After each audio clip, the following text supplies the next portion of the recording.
Mettez le cœur, mettez le cœur, mettez le cœur, mettez le cœur. Mettez le cœur, mettez le cœur, mettez le cœur.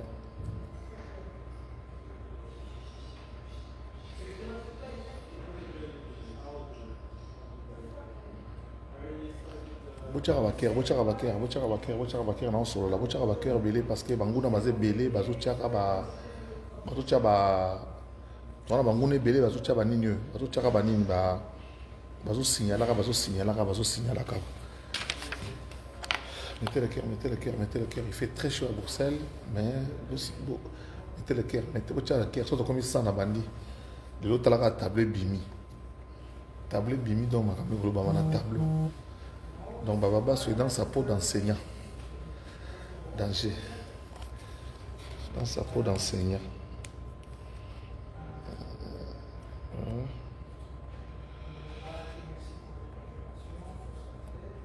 Mettez le cœur, mettez le cœur, mettez le cœur, mettez le cœur, mettez le cœur, mettez le cœur, mettez le cœur.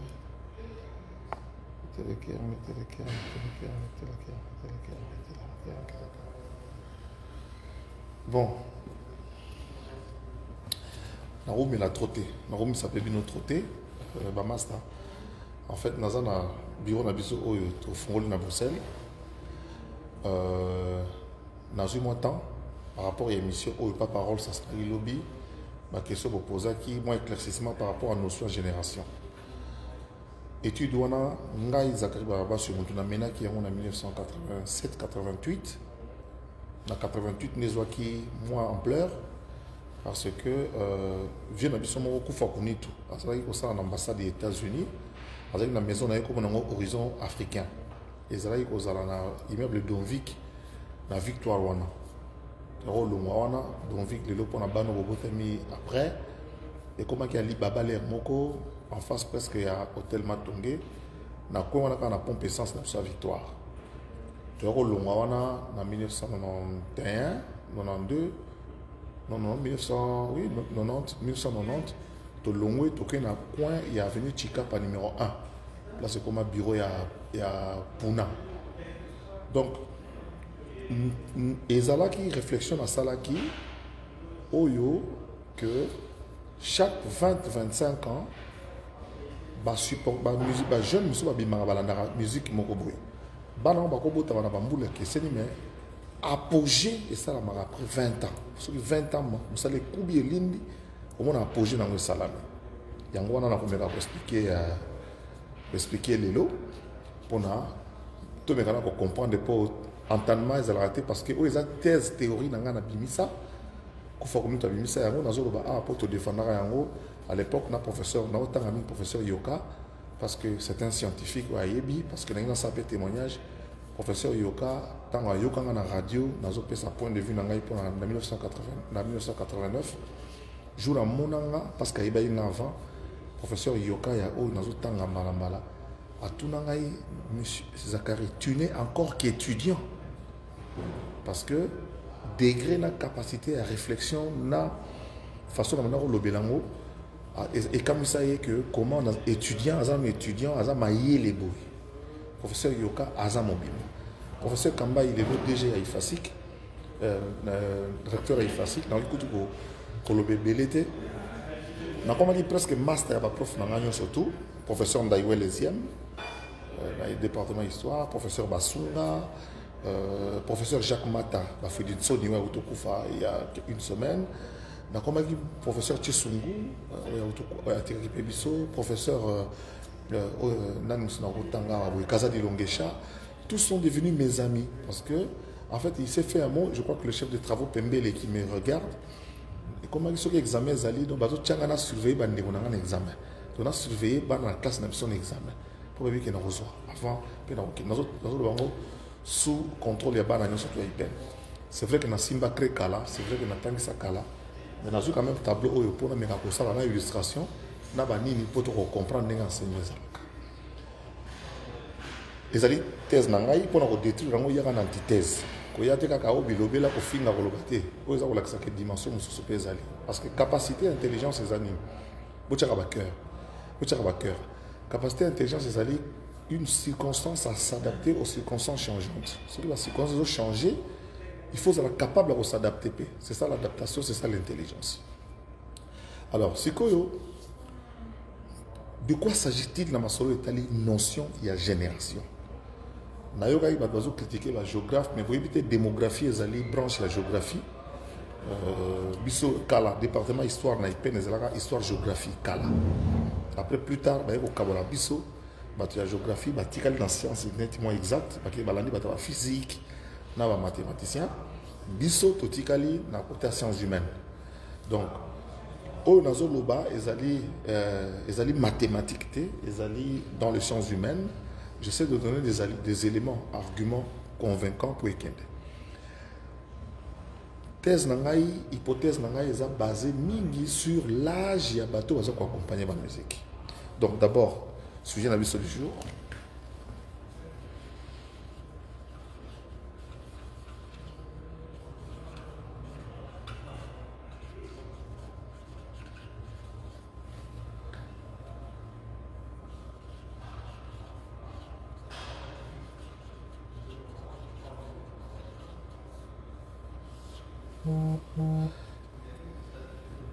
Les 18, on a bien été formé en noir. Je vais demander, excusez-moi, on a un cours d'histoire.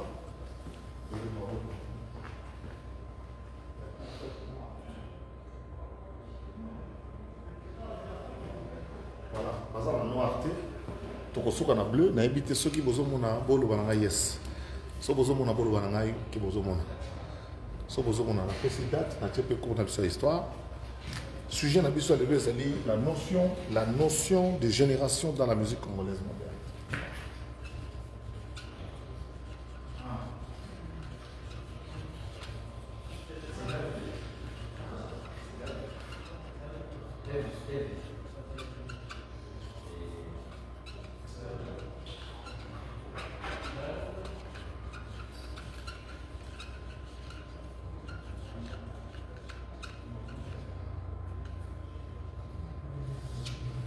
La notion de génération dans la musique congolaise moderne. La musique congolaise est dite moderne à partir il y a intervention. Ah, voilà, j'ai un truc noir, merci. Je crois que le noir, on a bien.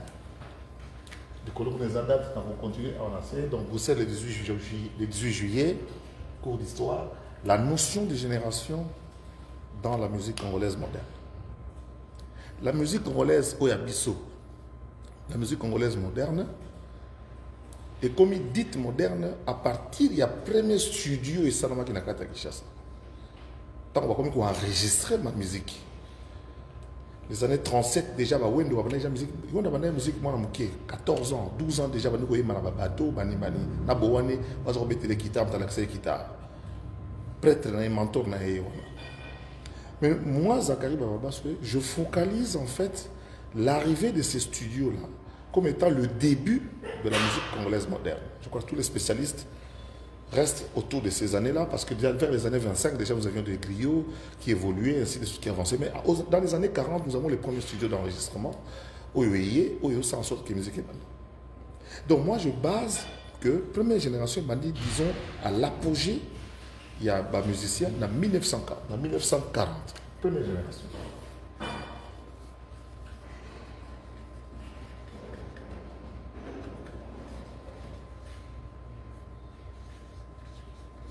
« 1940. Caractéristique de la musique anglaise. Guitariste Azobeta, Yemo Pazo Yembalé Moussous. Azo Yemar Babar, ou Babar. Les a ébélés, les buvette en fait, buvette. Les a qui buvette, musique ils ont presque pas. Il y a Azakoya, n'est-ce pas? Et puis les a comme mata, qu'on peut évoluer pour na namoni Alain Schwartz camarade nangaya que la musique. Justement c'est ça par rapport à l'apogée à 5e génération. Toroko t'as le solo là un combat qui a été mené par 2 pays. Donc musique anglaise musique kaka wenda zo yimba yemoko azo yimba na bateau azo yembela ba congolais. Cette musique là s'adresse aux congolais. Azo yembela ba congolais azo ko yembela nakata ba bateau basi ba mali loisa et puis en étant très pudique nakata ba terme na wanzembo. Cette musique moko boye muto zo bina ndenge na ye. Parce que là, on a une danse spécifique, mais elle a à part la danse à Bamboka. Chaque mutation a donc il y a l'absence, il y a la chorégraphie comme telle, puis tout va avancer. Donc, 1940, la première génération. La deuxième génération, ils allaient les jeunes après avec Calais Jeff. Calais a bandi na Nico Bazo Kendi, mais tu focalisant au pénal très très bien à l'indépendance franco abimina Modega, mon amour Ngiri. Abandi ko mettre guitare et ok déjà de salam. Mais je focalise cette deuxième génération ancrage dans mon makasi en 1960. Donc 20 ans après 1960.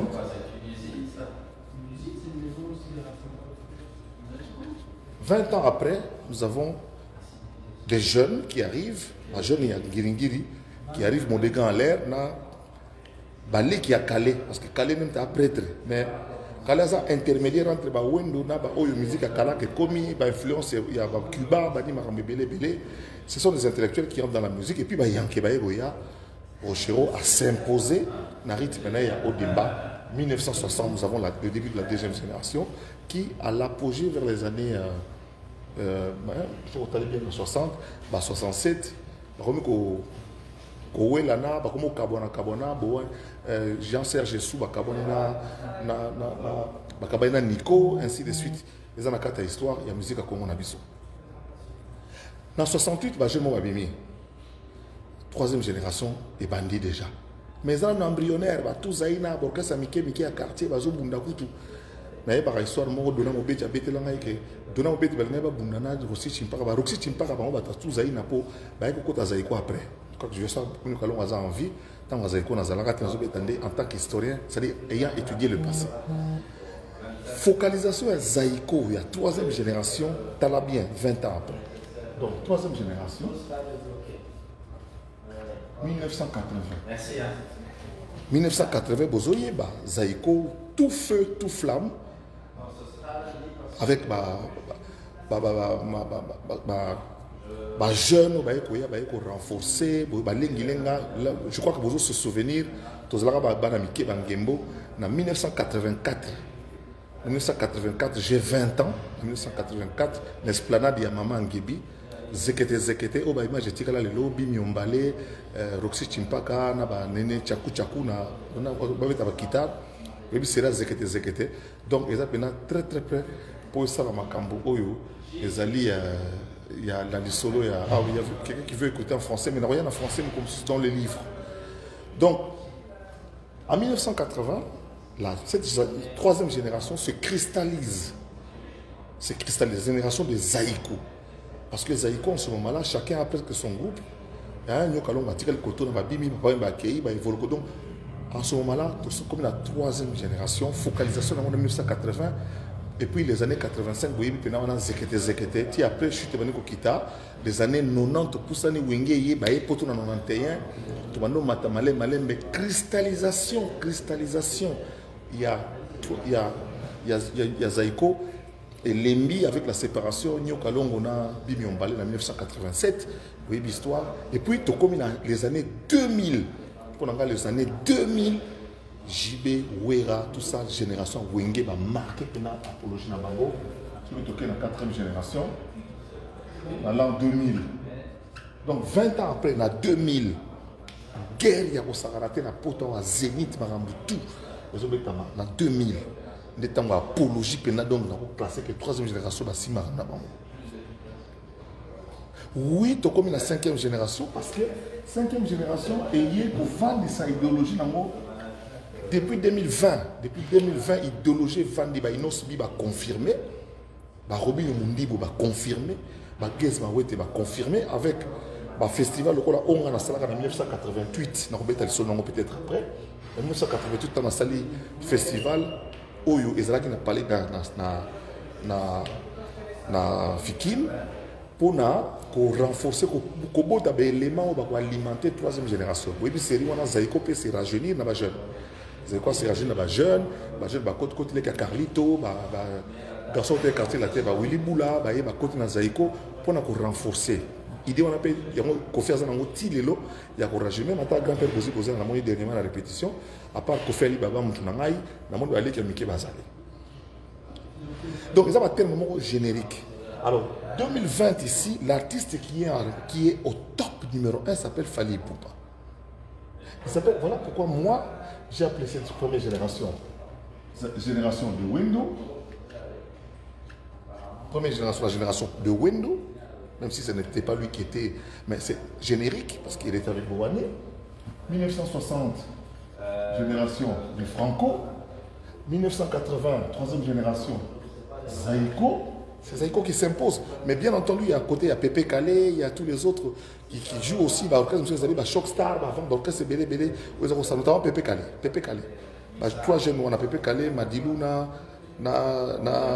Dodé Mato. 2000 awa, na Tchango Wengi, parce que, tout va la leader. Mon temps, Zaïko, na Wenge, na Tchekomba Moutouté, parce que il y a plusieurs Zaïko babimi vivent la musique des oreillers. Il faut le côté qu'on n'a pas au Matsamakasi, Bozi Nazali, Baben Yama, Bobatnu surtout, la troisième génération, génération Wenge. Génération, on tombe dans la génération Fally. Et ça, il y a 2020. Il y a chaque 20 ans, les supporters il y a Sika, comme la musique Franco n'a atteint aux Zaïko et Bandi des années 80, avant Visa 80, parce que l'apologie qui voyage, Franco a en poto. Les années 80, Franco a un succès à Zaïko, alors Zaïko et Zali orchestre, il y avait jeune fille au Mabele et Téléma. Franco, ok, jazz orchestre, il y avait jeune fille au Mabele et Koya Oelala, c'est Melissa. Les autres Lobanines, Fally. Azali, génération, il y a une jeune fille, Oyo, Mabele, et ça. Il y a une jeune fille, et que Wenge est comme orchestre, il y a une jeune fille, Mabele, et Lala. Donc, il n'y a pas de contradiction par rapport à thèse Oyo. Il faut vous expliquer, parce qu'avec Wenge, quelle est la caractéristique de la musique? Awa, Wendo, qui t'a des obéis, c'est le Goza, école ni Moussoaili, Mungala, Muluba, Mukongo. Tu es na Franco, il y a un orchestre. Instrument avant et côté, souffle, trompette, tout 60, on a une image, et les grands télévision nationale, on a rappelé que Molière à Tcharango, il image, on a 60 musiciens. Ayaka Poto, on a 100 musiciens en 1980, justement. Zaïko Tangoye a longoli Makamouana, a longoli instrument, a longoli instrument, a longoli Biogonu surtout, a tiki, Bako créer chorégraphie. Vous comprenez? Par exemple, si vous avez une danse, vous avez une kavacha, vous avez une danse, vous avez une chorégraphie, mais vous avez besoin de moi citer. Mais la musique, vous avez une caractéristique. Vous avez une strophe, vous avez une strophe, vous avez une fois, troisième fois, et puis il y a une animation, il y a donc l'enrichissement de la musique. C'est fait au fur et à mesure avec des enregistrements sur lesquels je ne reviendrai pas aujourd'hui. Alors, tant que vous avez Wenge tango baye parce qu'il faut dire que dans cette évolution, dans cette recherche, maintenant on voit comme ta côté ça synthétiseur, bien sûr orchestre, même ceux qui aiment ta matsango, à côté qui synthé, dans grand Zaïko wawa, à côté synthé, baye Wenge synthé et au côté makasi na animation. C'est-à-dire que balé qui y a bana ki tambo, balé qui y a ba nono, balé qui y a ba manzeku. Bana Kitambo, Bangonde va renforcer Wenge avec Robert Ekoko Tadi Lankrai. Les années dans Kata Wenge. Et la génération qui vient après et continue la musique, on a qui n'était comme le Lobuchara va j'aime bien pour courte et c'est à courir solo. Alors, Kofi Azan la génération Nini. Kofi Azan Boutou, il y a troisième génération. Alors, dans la génération d'Abisso, justement, je vais parler des exceptions. Par exception, chaque génération, il y a des gens qui sont intermédiaires. Parce que on est relais par balé qui parce que bazu makambe pas ba yaya ba mais 25 ba kei mais na souka on balé qui va bénéficier. C'est ça la génération à Wendo. Après la Wendo Kalem dans un quartier intermédiaire. Mais Kalem tant voyé Franco Bendi makambo. Franco Bendi makambo puis Franco Migangia et le Kouana. Troisième génération pendenge moko. Bazaki belé ba bimi on balé ba na orchestre na bango quartier, ba groupe na mike na président na vice-président dos Santos. Et Azali Moutou, il y a moi, génération, il y a moi, Liboso, parce que Azamon a Barumbu, il y a la guitare na Barumbu, il y a un orchestre en Chili. Tout ça, maintenant, il y avait Santos, deux Santos, il faut ça, danger la Kataki. Alors, il y a Donc, on a quatre intermédiaires, bato bazali. Na bato bazali quoi hors la loi ko compter na yete mais asa na quatre musique wana lita bembo. Ba lita bembo bazali, ba pepe kale bazali borkese belé, ya mike o ebimi, o zo régner après ba franco za intermédiaire, ba ntesa zitali ba makiza borkese ke belé yele ka na za lelo na kata kini wana. Focalisation awa zaiko donc vive la musique des autres. Donc Koffi Olomide fait partie de cette troisième génération. Par rapport à l'âge, même si ça est fort, l'homme qui fait ça, va dire pour la musique, pour la jeune, à ça futur la musique pour rester présent. Mais les fanatiques de la musique, il y a Koffi à la génération naïe, baza sous oh bah banda penana yé penana tam penana quartier la tête salami sika na ba tout ça ils sont moins différents. Alors quand il y a les deux quand il y a deux OYOP, il y a des jeunes qui sont intermédiaires. C'est-à-dire que net il nous a payé si ma wenge mvu ya nous surtout ils allaient Kinkester mener. Kinkester mener il y a azor quoi course à relais. Donc muta suka na troisième génération où il y a eu relais à passer en pas ba jeune ya wenge eza Kester. Parce que wenge tant we bandi baza ba fan ya yembeli ya Kester mais baza na elateli ya papa wemba. Ceux qui banzem botu ya liboso ba mulolo banzem botu ya kala donc c'est du Kester tout fait avec Kundelungu voya munene. C'est Marie-Paul, Werrason, et puis dans Master Soufina léger, il y a Blaise Boula. Donc, on a l'air, on a ébimi le coup là. Donc, les jeunes, ils ont relais qu'on n'a pas vieux. Naïe, aïe, na mumba, on a pessé ba leki na sima, comme on a émené. Il y a aussi mon tout ça, ça na origine à minute, on a des abonnés de, les alibons on a ni Redi Amissi, parce que Redi Amissi a tenu en haleine. Le quartier latin na wingé na qualité à banzembo asala qui qu'on a reçu la musique na période boyebi yena style mobile banzembo quoi ba mejengoyi et les restes. Alors la génération de Fally aujourd'hui Fally Aouti na azali en fait musicien Aouti na quartier latin rajeuni na ba musicien oyo musu ya C mais azalo ko yom taye na flambeau mais acédant mututa gardant. Donc, on a ça leader, il y a 5e génération. Voilà. Alors, 5e génération, qui sont musiciens de la 5e génération? Bota na banda na bino, musique ezo beta lelo, bota na banda na bino, ban na bino lelo baza ko s'intéresser na yango. Tolanda ki lobby anniversaire de Diston, to ka musique ni beta ki. Donc, baza na musique na bango oyo bazo yoka, oyo ba na biso bazo yoka lelo. Parce que ba chéri na biso, oto ke na bango ndule, bango ba mama ba na biso lelo. Nous avons des enfants qui ont aujourd'hui 30 ans, qui ont 25 ans, qui sont mariés. Tout ça pour la plupart déjà ba coco. Donc ba maman na biso ba baso to ke na bango ndule ya wenge, lelo ba komo ke ndé église. Pour temps exact, il faut que ndé église, boulot église. Donc oyo ba musicien c'est quoi caractéristique publique aux années. Il y a chaque génération naissante. Et tu pour cristalliser donc au télémission on a cristallisé en 2020. Baza na société, baba na classe, ba dépendant na ba parents, ba futa maïté, ba futa couranté. Baza bana ya mikolo yo, génération shawarma, génération ya crédit, génération iPhone, Android, génération make-up, génération oyo baza na makamna bango donc c'est-à-dire ya futa maïté, futa courant ta na classe, mais ils a tourné na bango ba kenale mo afani basangana ba master ba ko dame ba ko sama na bango. Voilà un peu cette fameuse notion de génération. Tant d'expliquer, mais nous expliquons bien la carte à livre d'Angaï, édition Véron à Paris, Bandimiango et Bima, parce que Maram Rolobeza tellement belé que nous avons expliqué étape par étape, rôle dans la joie, dans la participation, on a la salle. Vous avez un cœur belé. Je crois que tu es au Kani. Alors, nous avons commencé la mise au point pour na journaliste pour bosser à l'émission. L'héros, mutaluki te que bozo banga niveau na ngate. Tant réponse aux zala et comme au niveau na yo pour ça la beauté. Pour niveau bo lo bana peut-être que ça nini. Parce que pour nga je considère que ba wingende bazana ba master na ngai. Tout ça génération mo to na je pas différence ça va 2 ans 3 ans. Différence ça va 2 ans 3 ans. Autre on a différence que na âge mouné to a différence à 5 ans. Donc surtout dans l'école privée to zapé bana tout temps en école privée ba siffler la chose tomo hermoko. Donc bosalaki nyonso tout boela kosala makambo oyo ezalaki il y a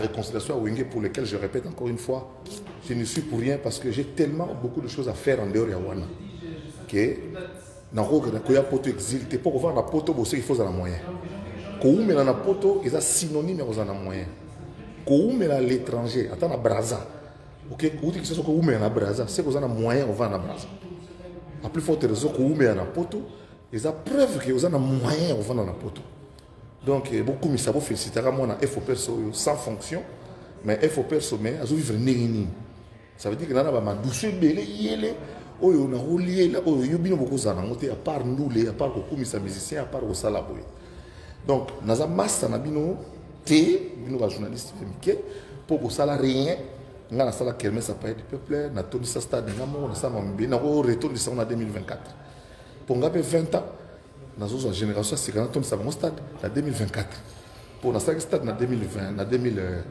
na 2003 c'est 2003 oui oh 2003 oui 2003 en 2003, le 20 septembre 2003, septembre 2023, Bozoa sous Zakari va sur un stade de matière dit Amen. Alors, fallait Robert Tandou les naïe. Na moni beaucoup mo la bossa sukuna. Première je vous ai dit il y a 2 jours qu'il y a fallu to sororité. Mais n'engue mon tutu à mon aïe que non soki na wenge Zakara Zaraka. Il y a différents. N'engue pas mon appel psycho sur Zakara Oza. Beaucoup ça mon abatute po ba erreur salama po ba makambeleka. Musala wana c'est ma passion.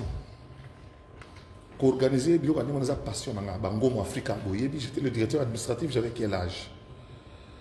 Directeur administratif en Gomo Africa na Mbulani. 1994, j'ai 30 ans. Directeur administratif Yangomo Africa. L'odeur production 32 ans. Donc je suis un mandat de Bambiaka, Moussou Bazate, Moussou Bazali, histoire de Nezalé. Donc les lots, pour les aller sur la stade, les aller sur la stade, les Ivoiriens, les Bengangaï, les Sénégalais, les Bengangaï, les Maliens, les Gabonais, les Bengangaï, Kinshasa, les Bengangaï, les Bengangaï, moi, na à côté de ce stade, nazala te. Et kotona. Nazala, c'est-à-dire que dans Libana, tina kati, nazala te. Deuxième élément. Inutile, il y a le na la nuit, moi, je suis un journaliste. Oh, mon nez, je suis un famille. Na la famille falite. Moi, il est bien toi, il y a une famille. Toi, ou échoué, on a poto vina yo. Ou échoué, on a poto vina yo.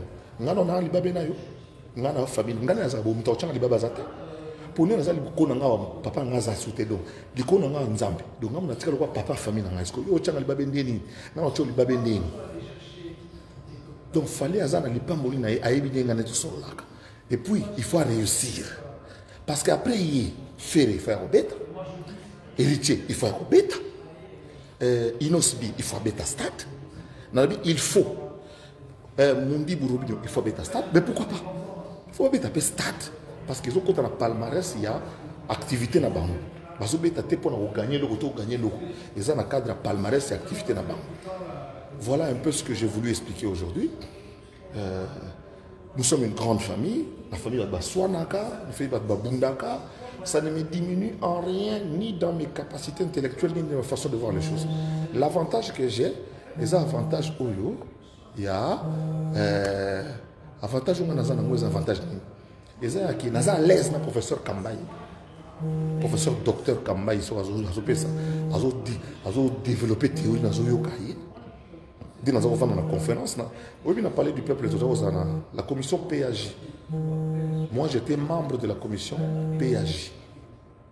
Vous savez pourquoi j'ai fait le droit na kitata na sali droit na kitata pour la beauté à discussion entre Bochab d'une part, Nas Délice Sanga. Délice Sanga de l'opposition et Bochab de la majorité qui veulent faire passer, chacun veut faire passer son point de vue. Biso Siko en tant qu'intellectuel, toujours selon le solo de réseau Kendela, autant là, on a raison. Nanya lobby bien. Les monteurs bien que oh, Master Wananga, notre majorité, non, Master Délice Sanga, on dirait que tu es toujours bon qui bote. Sous-bassement, on a besoin de politologue, le rôle là-bas, Balouman. Vous comprenez? Donc, le Tozalaki wana, biso Tozalaki comment dirais-je? Tozalaki ko landela bango et puis en 2013 na décidé na côté na UPC. Na côté na UPC, ti na sisi na 2018, toujours la deuxième session pour temps exact. Nous avons dit qu'on a triché, on a ça la beauté. Deuxième session. Mais il peine beaucoup. La première session, on a qui assistera à ça 3 semaines à Pamba. 3 semaines à Pamba, on habite, on a monde créé, on a été. On a monde idéologie, on a ça pour évoluer, on a que des talents, on a sa orientation. Il y a un la vie. On a quelque part, on a comme ça là. Bah récalé. Mon avaleur, mon signe en Zambie. Pour mailler que la race qui écoute dans les banques et changer côté. Donc, place tout beau récala Zakari Bababaso. Place tout beau baranganzela. Et ça pour natika na bomoui. Pour l'obi nazala utile namboka. Et puis nazala conscient que nazala utile namboka. Batou surtout intellectuel, beau camoraté que nasala ba apparition, nasola na batou na bimara de temps en temps. Te vérité yango wana. Donc net oza boye na mi yebi pe na yebi. Nazala quand même un diplôme mi balé. Licence en histoire, licence, il y aura parcours dans licence en histoire, licence en droit. Na banda ko zala commandant école banda 4e secondaire. Ngam na matsa drapeau. Na beti ma musique bon ka ko soit totombe libubu tout. Na yembeli bino animation pendant quelques heures ngai. Et puis na matsi drapeau ngazaka. Bana likasi ba yebi. Pour na sala 4 ans likasi, 3e, 4e, 5e, 6e. Comprendre? Boy ça mutuana ke bato atanga wana kutu lero na kutu baba inonsa ba bébé na école primaire. Ba ko memanga na kinité. Deuxièmement, tant on a continué à y peine, à part premier graduat, ne to kutaka bisser moko. Bisser moi za lelo mu konzi ya deuxième, to ça une licence avec chef de promotion sur la première graduat mu konzi deuxième na lufu. Tant comme on a été. À partir du 2e graduat, je suis chef à promotion. À côté de 3e graduat, j'étais le seul étudiant à graduat. Où il y a un comité à JMPR. Il y a M. Sebo Mwamba. Sebo Mwamba, on a fait un ministère intérieur, il y a un directeur, il y a un communauté. Donc, le seul étudiant, il y a 3e graduat. Où il y a un comité à JMPR. Tout le monde sait ça. Commissaire chargé à l'idéologie. Comité à JMPR en 1988, Tojo Kota en 1988, on a déjà TVG Matsarapenga, parce que nous avons mis Baza 81 en vacances en juillet, donc on a Oyo. Et en 1988, on a commis le solo au comité à JMPR à Mwamba. Tout ça, les élections, il y a en janvier 89, commissaire à l'idéologie. Une année après, bah nommé Ngaï, n'a comme délégué facultaire, donc il y a un département histoire Ngaï, n'a comme mon cousin. Et puis, vous voyez l'histoire, il y a comme président d'étudiants à IPEN, vous voyez l'histoire, on continue la conférence, n'a comme président d'étudiants à Kinshasa, à REC, et puis, vous voyez l'histoire, n'a comme président d'étudiants surtout à Zaï, n'a comme Koutana Mobutu. On a l'histoire d'Angaï à Solo. Si vous voulez, vous corriger mon dé. Histoire d'Angaï à Solo. Et tant que dans Mobutu, en 1900, pendant cette période-là, on a déjà, si moi Mobutu que garçon moi azali a photo béni dans le mouvement. On t'a même pas moi Mobutu. Comme on a Jean-Claude Moualim, directeur de cabinet à Martin Fayoulou. Vient dans la Barakine. On t'a même en Yoshat. Na comme en Yoshat, moi na Mobutu a saigné na salle là yé, messe mon écuménique.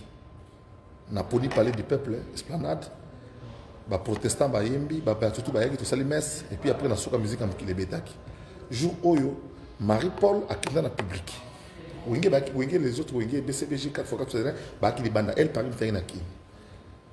Pepe Kale ba yé ba vient so bwingi na juna ba bisanga non biso ko après Marie-Paul te non. Ngana souci kasi ato bondeli bango ke non. Bino ko beta avant Marie-Paul. So beta après Marie-Paul et ko zama mo boulot. Ba ono biso to mikolo to tikeli bango. To beta Marie-Paul tango akei. Bo bina na obimata. Bimaka makolo vert qui pense ba tombole na mapeka ba kenai. Dona ba manda na ba depuis batikali yolela ba report la mapeka ba kenai. Marie-Paul peut faire beta stade. Faut aller la en ligne wa. On aller la en ligne wa. Marie-Paul fait beta stade. Wenge elle Paris. Marie-Paul Kwaki Baka.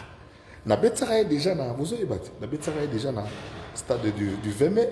na betsaka pe na salle à congrès, na salle de spectacle à Palais du Peuple. On a mamaso na salle. Donc cette notion-là, il y a une génération aussi, parce que tout le discussion. Alors, pour la famille, on explique qu'il y aura des cases. D'abord, surtout chaque musicien, d'abord, a remobilisé à côté de Kinshasa, ils ont 20 millions d'habitants. 20 millions. Pour nous, 80 000, pour nous, 100 000, nous avons besoin de 100 000 personnes. 80 000 Nakati, 20 000 Libana. Ils ont cadeau. Il fallait appeler si dans les jeunes. Et vous allez. Les parents beaucoup y en a en famille. La délégation, voilà, je peux parler en français, la délégation, il y a la Côte d'Ivoire, Mali, il y a Sénégal, il y a Afrique de l'Ouest, il y a Bukati, il y a Zambie. La délégation, surtout, il y a l'équipe nous travaille dans l'hôtel pour que ça si vous habitez en Amsterdam lobby, il y a un hôtel, il y a un boulot et ils ont temps. Bref, les Rosalères à Pelleté, tu connais sur le service public. Donc, ça dit que, comment dirais-je, donc ça dit que Bakouta, Bana ya Mombele, donc limité, pour la Namabissa limité. Mais c'est belé, va vendre le quartier belé. N'a mon pena bengi bin. Donc, jour le 29, on a stade fait Boukana. Pour le février 2023, on a pen en sur Libaya. Mais Marie-Paul, il peut faire bêta.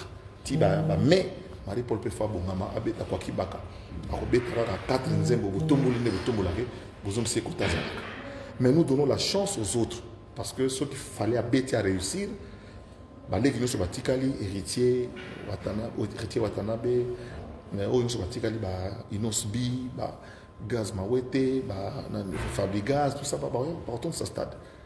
Stade, on a une historien de mentalité.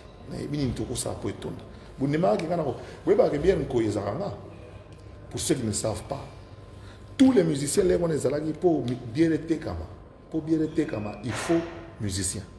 Vous avez donc, vous avez 2001, vous avez l'histoire bien. Pour bien être kama, il fallait un musicien. Il s'est fait qu'à un moment donné, marketing y a bralima. Et Zouaki, ba musicien, n'y sort. Musicien, c'est quelqu'un qui a un son. Ngalo kana sur la bena Werason, monsieur Leclerc, alobi na ngai kendo tala Werason, ba futela nga bien na longwa mardi na 900 horizon 33, qui nazo kende, na kasi petit na ngai Elvis Alomba, osaka réalisateur na horizon 33 yebi. Na kendaka Paris, na matin avion mardi, business toujours, na yeko zonga en 2005. Na yeko zonga na kini 2 jours après na soyena Wera binanga aoyazonga souti a fait j'ai compris pour na ba master ça bralima nzinga na yeke Wera sona kei ndenge nini ko tombola bra Congo na Kinshasa wana po boyoka kieza kaliba babaso ndenge ko tombola bra Congo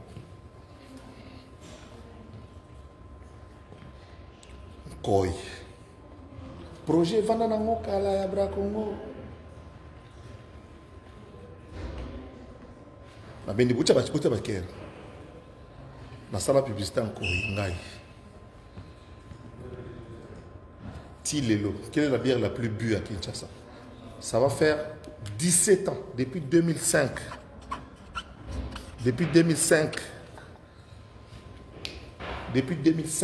Nkoi Tilelo Zakari Bababasso. La bête sur la politique, on a format, on a fabriqué. La politique, peut-être fabriquer pour l'union pour ça, on a tindiga va réussir. Pour bakar nous sommes tindiga on tindiga on tiponga bi banda parler du peuple tiponga bi pelitaire. Mais ça qui sont tindiga ka kumo am kichaka deuxième longa loko. Et puis, mais bakar nous sommes tindiga ti et puis la raté et qui n'a raté. Donc ça quand même basse na sala oyo na ko sala pour bazande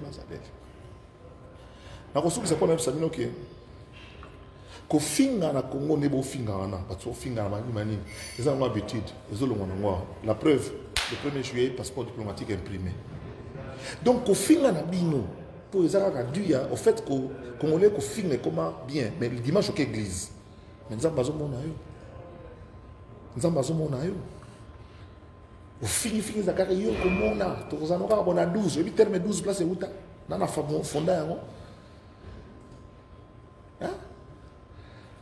wana eza passé amasa bete na bango c'est maintenant l'histoire écoutez na histoire tokomi ko étudier yango tobana ko étudier yango dans cette histoire là il y a eu un certain Zacharie Barabassu qui n'était pas là, qui n'était pas au stade mais qui était dans l'esprit de tout le monde et son esprit planait au stade.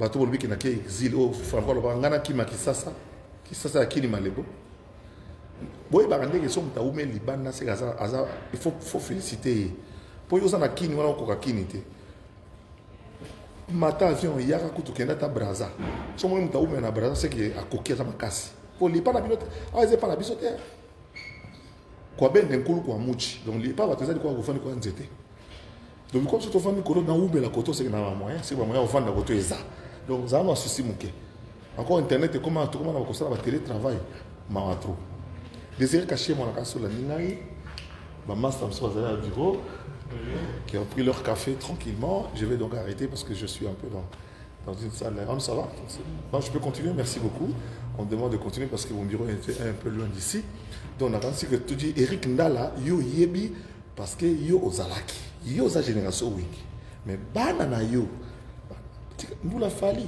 ce que yoza yo moko oboti bana combien par exemple on a okotika dans stade yo mo Eric na ba neveu na ba tebele okotika combien na jour wana vous comprenez jibe mo za bana combien ba on surtout ba okende na ba master na ba moto yemo mais za na bana combien ba okende vous comprenez où est mo za bana combien Adolphe bana combien Blaise Boula bana combien o ba okende oba kene ndule na bango oba kene ndule na bango donc stade wana ko tonna plein atana ko zana quantité soki fali mta ko décider na soki na contact na été Eric Phrase machamou même Marc Aboud au soit quand ne ba msuba soka avant ko ba noter vous êtes tranquille en sa sous-traitance pe ole kana on est dans un autre sous donc tu dis ben na tijila munji ni ben na tijila machamou même. Donc voilà quoi. Un Zouloukable, Zacharie Barabassu joueur à kicker à Zanga remplaçant. Naza joueur à kicker. Je sais pas kicker va changer joueur. Zacharie Barabassu joueur à kicker à Zanga remplaçant. Joueur à kicker à gagner un Kipakapak. Zelensky, comment on s'est mis danger dans le monde entier on parle de Zelensky. Tilelo Barus va quoi ça a été Barus va lembi ba momo. Alors parlons de l'avenir, poussons les jeunes. En 2040 en 2040,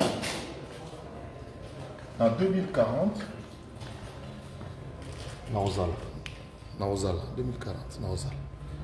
Dans 20 ans, Naozala. Oui, Naozala combien 58 ans, Naozala 78 ans. Oui, Naozala. En 2040, nous allons assister à un retour. Nous allons là. Bano toboti na poto. Bato ba bundi ba kims ba bundi po ba bima. Pendant que je suis émission devant Joël Photon Betengue na gare sur le stade de François. En 2005 ou 2000, indépendance à Congo. Donc, pour moi, en 2017-2040, donc il y a déjà des montées qui vont se faire, qui ont été cristallisées, n'est-ce pas? À notre d'ici à 2040, nous risquons d'avoir une cristallisation des artistes et musiciens, d'une génération d'artistes et musiciens jeunes, au Baouti Poto. Parce que tout boti sérieusement on a poto. Tout misi va jouer les bélés, va jouer léopard, va jouer nabiso, et de différentes catégories. Artistes et musiciens colobatés. Tout ça, moi, on a découvert qui est pas Dadjou, pas Vieux Djouna, que je salue en passant, papa Basta, papa ambassadeur. Moi, en Allemagne, il y a 15 à 20 salles à Bercy. Par exemple, 20. Vous voyez qu'en France, Zénith, dans chaque ville, il y a Zénith et Zali, dans chaque ville. Mais par contre, si vous avez Zénith, on a 40. Bissopé en Anvers, ça le pas Michael Jackson, va bêta, en Anvers. Pétion a bêta, Mahibanité. Alors, il faudra qu'il y ait un certain Zacharie Barabassu à Botama, Moussoussou. Mais on a ce phénomène après 50 ans. Parce qu'un phénomène est après 50 ans. Pour Zakari, c'est la Konzi Petro. Après 50 ans, il y aura maintenant une génération, une nouvelle génération, je ne sais pas comment je vais les appeler. Le terme actuel, je ne sais pas si c'est au Simba, mais en tout cas, l'air où on a idée par rapport à l'artiste, tout groupe au Salama, ils allaient à la petite nation sur la diaspora. Ils allaient à la diaspora qui vont commencer à venir jouer au Congo. Comment bêta déjà. Parce que avec Internet, avec les réseaux sociaux, nos enfants sont beaucoup plus au courant. Il y a une musique qui est dans le monde, il y a des artistes qui sont évités. Nous avons accompagner, tourner au père Nino Mbote, tant Nino aye, père Sonam, père à l'âme de son père. Nino tant qu'il na kin, papa n'a pas non moi na zak na toko la moi na toko di bateau toko tu na zaka bonjour tonton, bonjour papa, bonjour tonton.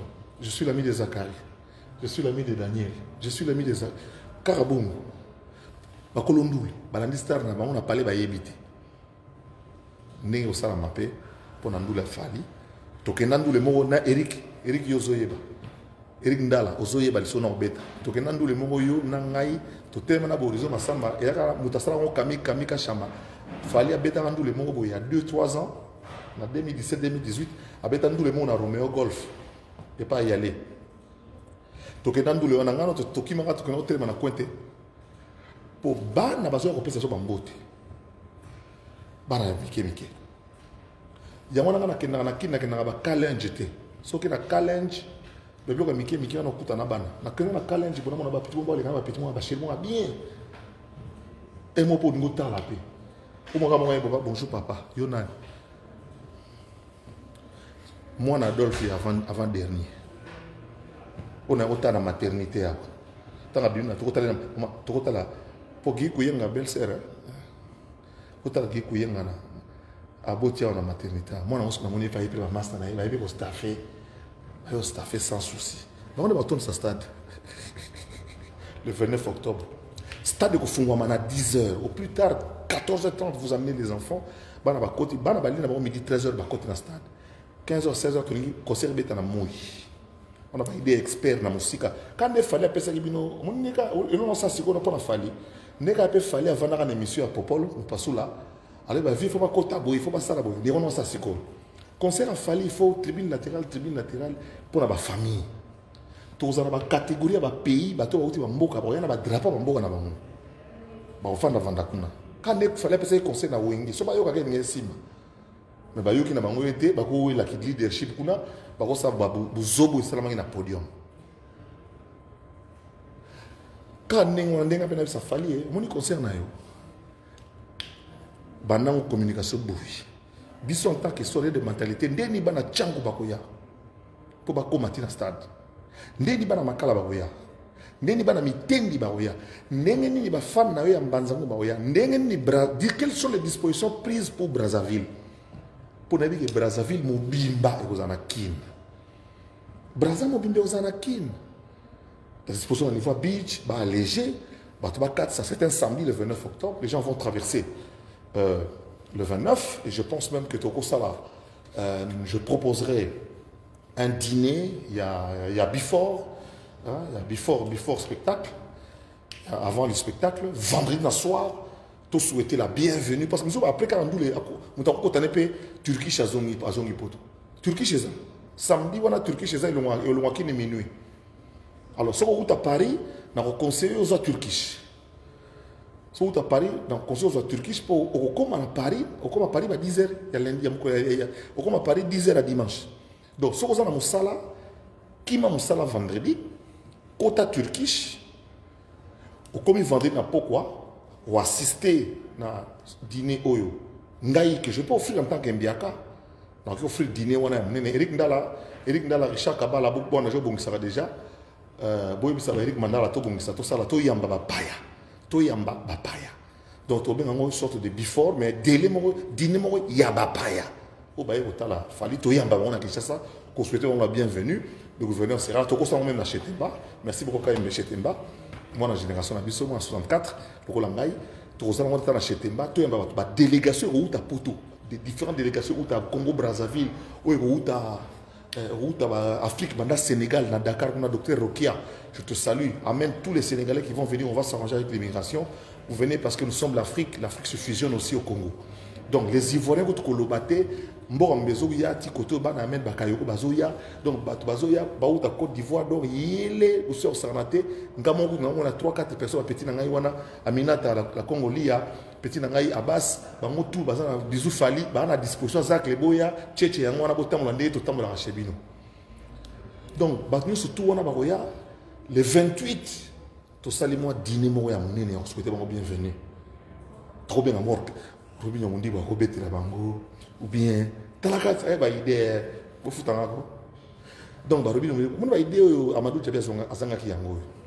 Donc qu'est-ce qu'on peut faire before nous les donc ko sang sabato tourna ba uti ba bipa na ba ya ba tabraza ndi ba ba église ba pa ya bo telema église bino bo telema bo uti Côte d'Ivoire ba telema dans Sénégal bo telema Paris au telema Bruxelles au telema na Bruxelles wa Chiro Chamala zo même donc chef de délégation Chiro Chamba zo na mukili ozo ya kuna do daibi nombre te donc mboka na mboka ba koya bongo tout ça là avant bato bazanga ba ticket to résoudre le problème ba ticket na butu wana et puis na tongo na 10 heures ba bus zo côté ça bon na stade hein ko zo bon na hôtel na ma différents places ba la belé ba centre nganda partout ba ba côté na kata stade Alpha Bilomba pe kuna ci disposition biloko na ya kiti mo talo pona petit ne fali bato ba kuna ba côté na kata stade où ba parents koto yo bana koto yo bien organisé moi à 5 glaces koyoka na bande na biso ya opoeta na ba master so ça ba pizza ba pizza zo ya shawarma zo teka manakati donc toujours organisé ba tout bien ba zo ramasser kimbo peto na pointe ba zo ramasser pour stade tika la propre nous tout ça s'appelle de l'organisation. Donc nous les wana go simba yo ozoro ba ono zakari soka ye wana yo ina proposition nini na tika libino wengia wa boy ça le côté boye tala ba tebele kaka ko loba ko finga mais résultat le travail on va vous jouer par le travail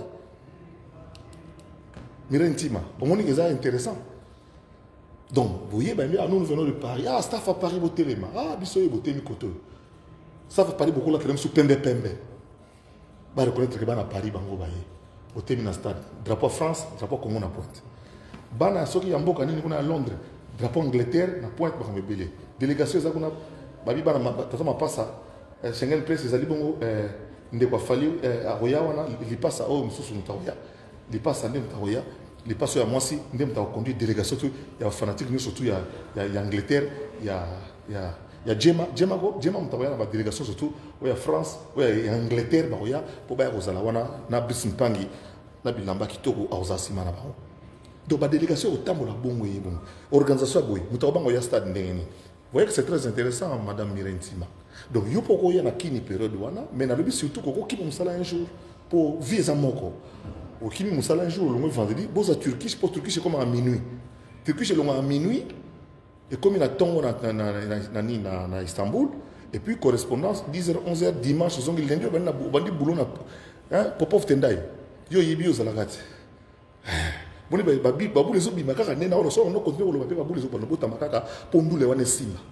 Comme ça, on se base sur erreur. Il y a organisation passée pour que tu réussisses. Organisation sans rancune, sans rancœur et tout ça. Les amis, vous dites seulement que vous avez escroqué le producteur. Beaucoup de producteurs qui sont yébi, mais vous escroquez le producteur. Vous escroquez le producteur à battre innocent, voilà. Donc voilà, merci Divali nous a partante, Florette Florent Mangen dans la zone vous a partante, Binoto Bomoni qui va aider des mots qui tiennent la route ou pas. Ce sont des idées qui tiennent la route. Donc, oui, on organise tout ça là, le before et tout ça, et puis l'after aussi doit avoir lieu. L'after, tant au loin dans le stade, au plus tard. J'entends que ça tu mis dans la au plus tard. 21h. 20h30, il fallait aller manger Moussouka. 20h, 19h15. Tu comme dans Moussouka, c'est comme on s'est dit que demander n'est pas Sengaka. Tu l'ongo, on a tous zongi sous les soucis chez Tema. Tu toqué Rotana. Et pas il y a moi, on a vu ça, tu pas il y a Bédachou. Mon ami, moi, on a pas un master père naïf. On a master père naïf. Voilà. Pour ma petite bébé, on a master père naïf, moi. Boba miso na master père na bango et même miso puis na yayi Nam sou na master père non. Nam sou yé. Abeda chou na master père na bango. Na avant na père na bango. To ba cigare et bana ya mo. Donc nam master moi na ya père. Donc papa amiso Keba c'est tonton qui parle. Na ça un rôle à tonton Keba. On en a expliqué frère Banati le connaît. Alors bah juste pour tikali. Joka il faut qu'on t'en solo. Parce que Joka dans ta scène. Joka dans ta scène. Joka ça la scène. Autre que là ba bilo bozo ngaba mbouye bimi loko lande ozakara zamta mabe. Bon zamta mabe le loko ngamo fabrica. On zamta mabe na on Joka a côté na scène. Joka tango ya il est né, il respire le albanene. Il respire le même air que moi. Joka ko boma bino. Joka ko boma bino na podium. Joka a mami na podium. Joka ko bare bino na podium. Na bela petana na forma o bazaza kuna kini pe jouana et aux ala. Ils feront partie de l'artistique. Il y aura une maître de cérémonie. Ngaya ngani. Sauf ceux qui moni vétéran je rappelle massa siler mo so makambo ke combien danger. Ndio nazoki massa sina banzo ki minduki na Dubaï. Pour mboke comment qui en danger. Donc voilà un peu ce que je peux expliquer. Préparer les enfants. Beaucoup d'enfants vont venir en vacances cette année. Beaucoup, trop d'enfants vont être en vacances trop d'années. Nous prévoyons, en dehors, il y a Ndoulé Wana, nous proposons à la Fali, après Ndoulé, après Ndoulé, les enfants qui seront là, tout le monde a un musée. Ok, bah, tel un musée. Tout qu'on peut prendre pendant 10 heures, ok, dans le musée. Les gens aussi, quand il n'y a pas de peuple, dans le stade, bah, on va côté dans le musée. Bah, tali keko yo, roi Philippe, parce qu'on sait qu'il n'y a pas Fatina Maboko. Pessi yango, nous avons tombolo. Bon, parking bien surveillé, on a Manix, on a équipe de protection. Pour en besoin d'équipe de protection surtout, même responsabilité les alliés, Bambiaka bazali lokwa les conseils protège, le ratété, le kola ba infini, le kola ba infinitif, Eric Lucas Ibongamaka, jour où on a beau prêter main forte, les conseils que tu y déjà rayé, Manix que tu donc il y a 4 donc il est le goût de là, donc maîtrise à Osarate, avec le service, binotou, maman ba sécurité, faites-vous proposer pour tout sécuriser la carrière à Batulibanda, Marambé Zala bien, celui de l'écran géant, on a 20 000 personnes à Zalibanda, bah au tal et dans Libanda stade, quand on a des déplacements, aux Anakin, où il y a un stade de Néni, c'est l'hôtel, il y a un outil intérieur, bah masse ba route à Bukavu. Pas les Ileri. Bukavu, bana Goma, bana Beni, partout parce que vous allez nous bana Mbongo. Boya, bino kanga el na biso ya dragon. Boko kanga el na biso dragon momba. Kota bili momba bino oyo batoto ya Nord Kivu. Pour dédicacer aux angate pour na bino, na kata ndule na mama sala barate ko sala mo, mais bino raté.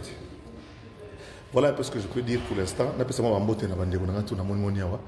Olen Staro bon numéro 1 oyo, alagi musicien nga. Et ça histoire. Médecin directeur, il y a entre diamant ou médecin de nuit. Docteur Olen. Alors, il est secrétaire à mouvement. Il est étudiant dans la première graduée à éviter ce qui est en médecine. Botuna Sam Chintu. Botuna Babia Chokoro. Yangani. Pas Yazale, pas Yabawa. Na sepe na mwana nenga zongi masolo. Botuna Alempela Arpatino VIP na débonhomme n'importe quoi nous ta bandala ou peut-être na débonhomme na oyebate Botuna na nous sommes mission na ngai o babima minami ba mission ba renforcer ba mouvement belego ba cave musique ba Alpatino Kenda to ina banani ba master o ba Jean ba au babima na master so ba ndenge na bango tambour les valois parce que tant que tu es sur la 4e génération le mouvement est inixé pe wenge alaki inixé wenge alaki voilà tout comme la cours na souka ya cours na biso donc ça la récapitulatif comme bon enseignant l'objectif principal il y a enseignement et lelo et ça va ki bongo boy baké musique génération il y a Congo moderne date bandaki na to comme la 40e génération objectif spécifique il y a enseignement et ça va être boy baké chaque génération, chaque 20 ans, chaque 20 ans, cristallisation, après 20 ans, Les années intermédiaires, chaque 20 ans, il y a une nouvelle génération qui démarre, qui se cristallise et se cabre au bout des pouvoirs. C'était ça les objectifs spécifiques. Donc, la musique congolaise moderne, c'était aujourd'hui notre cours d'histoire. La notion de génération dans la musique congolaise moderne, que je situe, le départ, je le situe vers les années 40, donc en pleine guerre mondiale, parce que là, il y a l'installation des premiers studios d'enregistrement, et Wendo et Boane pouvaient enregistrer, les artistes locaux pouvaient enregistrer. Il y a d'ailleurs la musique congolaise, la polyphonie pygmée, qui a été, avant la musique congolaise en 2022, reconnue comme la rumba congolaise étant un patrimoine immatériel de l'UNESCO. Il y a d'abord la polyphonie des pygmées, qui a été reconnue avant, donc ce sont des musiques qui ont été enregistrées dans ces années-là, aux éditions de l'Olingissa notamment. Et vers les années 60, 20 ans après, il y a les jeunes filles qui suivaient Wendo Colosso, ils sont devenus des mamans, leurs enfants suivent Franco. Et puis, les enfants qui ont, les femmes qui suivaient Franco, parce qu'on se base sur la féminité, sur la fertilité des femmes. Alors, les femmes qui ont eu les enfants de Franco, c'est eux qui font la génération des Aïko. Et les enfants des Aïko ont fait les Wenge, et ceux de Wenge ont fait Fali. Je donne l'exemple. Pour exemple, vous allez voir que les enfants de nos musiciens de Wenge actuellement, leur musique préférée, c'est Fali, c'est Inosbi, c'est Héritier, c'est Gaz Mawete, c'est Fabrigaz, c'est le Bogard. Pour ce matin, je me suis dit que je vais Fali, Ferry, le Bogard, Héritier, Fabrigaz, Inosbi, Mundibu, Gaz Mawete. Là, monsieur. Boydenga. Bon, balé qui n'a pas surtout. Petit n'a pas bala ou kia ba te bolo c'est comment ça? Alinga kaka kaba kabela yo. On appelle ce mot na Adélia. Pour le moment il y a un tableau. Beau copier. Je donne un tigre beau copier. Dès qu'après faire ça. Bana lycée to bongisa. Natang ça lycée to bongisa. Bana kasa vraiment magistrat. Est-ce que moi on a moi classe ça va te? Merci. Et PLK Obama, agence Nayo, faire visiter les gens du Congo, vous allez très très bien. Enoch Yassa, nous avons compté sur eux. Alors, Adélia Banzouzi, Ezekiel Alain de Dieu, Spike KM, Déborah de Jésus. Hein? Moi, ma banga quand ça la genre, pour ma banga na TV, je suis mais nous avons un papier bon côté. Olen Star, Willy Likai, ok, mon bimbo, il y aura bien la nenga emanzi moi. Parce que nous avons un silate, nous avons un Willy Likai, il y a un la maison mère. Et silate pour petit mabia là, tant que qui au sala elo on a acheté. Ayemba. C'est qu'il y aura deuxième on a mabia là yemba na Willy Likai. Willy Likai, ok, mon bimbo, tikinga na nzoto na yembe yokozonga. Oui, je me dis que Mandoule, on va aller au salon, on va aller au salon, on va aller chant. Tu penses à la Kanda Star, à musicien, Simba, Paola Kebo Fouakenda, Namonio, Adélia Banzouzi, Alain Schwartz, Mastana Mundeli, on appelle son beau de place aux Ali, Paola Kebo Fouakenda, Adélia Banzouzi, on a comme on dit, Anton Mengani, merci, moi en Espagne, Naoya. Déborah de Jésus, Jackie Le Chico. Merci à toi, Euphoïste. Alors, tout ça, on a un côté de Naya, on dit non, moi, on dit, et qui est bien, et on dirait Bandela, Tania la Perle, Nico Kalambaï, Moutunangaï, Nico Kalambaï, Jackie Le Chico, Namonio, Déborah de Jésus, Alain Schwartz, on dirait que sont assimilés, Nico Kalambaï, Namonio, Ambroise Mbouyi.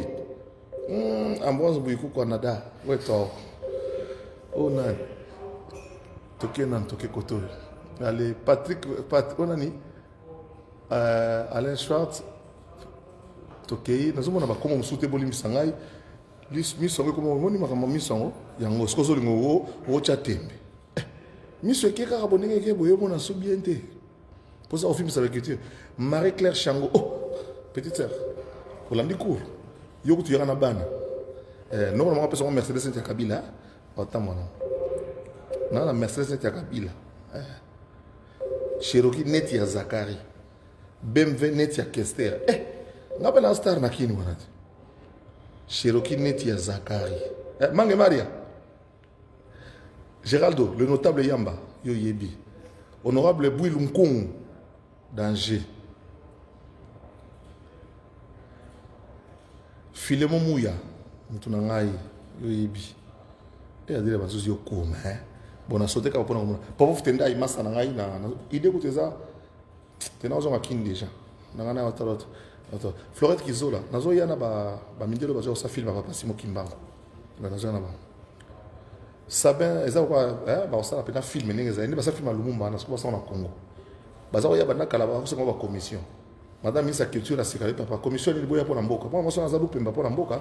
La ministre de la culture a za lupemba pour mboka. Botala binongo souillé. La musique il y a apogée. Mais les gens qui ont commencé à travailler, il y a peut-être 15-20 ministres qui sont Mouzouma Sali. Mais tant qu'on est au Salama, et ça fait vraiment à moi aussi. Nous pouvons la rumba reconnue comme patrimoine universel immatériel. Natang on a eu réconciliation à Wenge. Natang on a eu restitution à Yabanini Yaba. Il y a masque du Congo. Parce que maintenant on a beaucoup de points. Il faut faire attention avec Zachary. C'est ma petite soeur celle-là. Quand vous voulez flatter, allez flatter comme il faut. Depuis qu'elle est au ministère, je ne suis jamais allé là-bas, mais on se croise, on parle très bien. Nous avons un ami à Moutoute. Nous avons tapé ça dans Pambola, dans le Pambou qui dans la Pambola mat. Clévin Lubelanu, Sabin Sissouka, Florette Kinzola, Satan Ibn Manatomika, Eric Fraz, Yannick Bamoué, chargé de communication, il y a parti à Tizaïnda. Naebi petit na ngai bunda petit na ngai nana yana nani kabundi yana pa ko bunda kabund akiko bunda kabund azo bunda mais ko bunda dans le vide pour niveau au barrage kabunde faut tout na bat balonga na IDPS balonga ngote so longa obungi IDPS ne sala bino lokazi bazakari baba to ebele kende ke do bana mobutu naza Banda Mobutu naza. Mais l'occasion est facile. On peut faire un moto dans vous ya parti. Il y a un orchestre. Tant on est panzana qui bana babimai. Vana no na beta ambunda no gagner la vie. Voilà. Natiki prof à 5e heure. On continue le boulot. Pour le respect des autres. Pas parole sur mon tableau.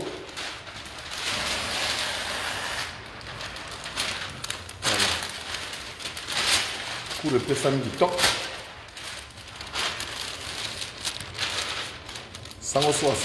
Pourquoi sango soit si mince?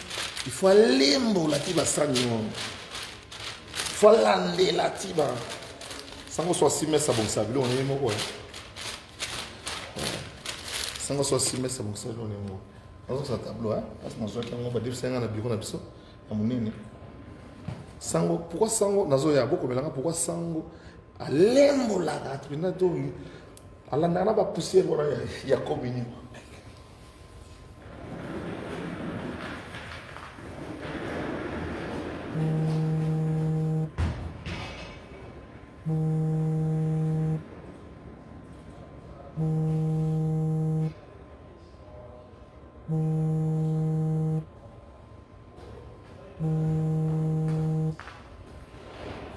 N'appelle Christian Mbote, les qui a Dirou, vieux Dirou, ça dragon. Christian vous en a qui chasse à profiter, mais si on comme na qui chasse ok kinkole pas, ok si on comme na kinkole, au lieu mbisi à Miguel T au comité de ça dit qu'il ne comme pas Miguel ni kanga photo na mbisi pas Miguel. Deuxième chose, pour ça na mouké, dans zela ni tu me côté kinkati avant comme na entrée à nécropole. Kota wana sur les cas barrière na droite quand David Olia penado mo pe maondi mate. Bae bangai linga na facile na Zulu bana kitambo tata kitambo yeyo. Tata ya kitambo yeyo. Voilà, tata propriétaire. Mbote na bino tout ba salam, ba master tout, petit tout les quinois ba leki na biso ba les quinois bokende gentili ngobila toujours leader za liboso. Politiquement toi simana yo je ko mulumba. Azawana, vice-gouverneur, nous sommes les autres bien, on va travailler dans l'unité, dans la dignité, dans la compréhension, tout à évaluer. puis na mo ante marka bunda akobima ndeni na kinga bo je ko kwazana je koko ça na ba tete vie ale bocha ba kere belé pour ba tonté me bazali popov yaka na bana na kina ba tamwa na amer châssis modifié on a na nyata na mutu à l'époque bocha ba jamais belé après aboko benganga